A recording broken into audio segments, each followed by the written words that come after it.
ஆச்சி கொழுக்கட்டை மாவிற்கு கொழுக்கட்டை அச்சை கேட்டு வாங்குங்கள்.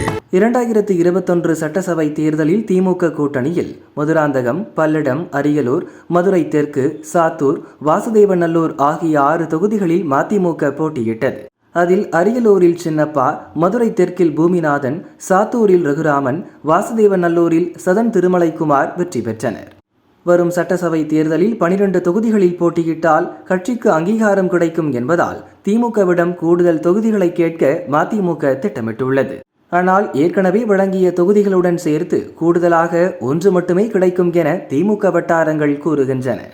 ஆனால் 8 தொகுதிகளை தேர்வு செய்து அத்தொகுதிகளில் சுற்றுப்பயணம் செல்லவும் பொதுக்கூட்டங்கள் நடத்தவும் மதிமுக பொதுச் செயலர் வைகோ தயாராகி வருகிறார். வரும் 9ஆம் தேதி தூத்துக்குடி, 10இல் கடையநல்லூர், 11இல் கம்பம், 12இல் திண்டுக்கல், 13இல் கும்பகோணம், 14இல் நெய்வேலி, 18இல் சூலூர், 19இல் சென்னை வேளச்சேரி ஆகிய 8 சட்டசபை தொகுதிகளை குறிவைத்து வைகோ பிரச்சாரம் செய்கிறார். அதில் தற்போதைய எம்எல்ஏக்கள் 4 பேரின் தொகுதிகள் அப்பட்டியலில் இடம்பெறவில்லை. இதனால் அவர்களுக்கு மீண்டும் போட்டியிட வாய்ப்பில்லையா என்ற கேள்வி எழுந்துள்ளதால் அக்கட்சியினர் குழப்பமடைந்துள்ளனர். வைகோ தேர்வு செய்துள்ள 8 தொகுதிகளில் முஸ்லிம் லீக்கின் கடையநல்லூர், காங்கிரசின் வேளச்சேரியும் உள்ளதால் கூட்டணி கட்சியினரும் அதிர்ச்சி அடைந்துள்ளனர்.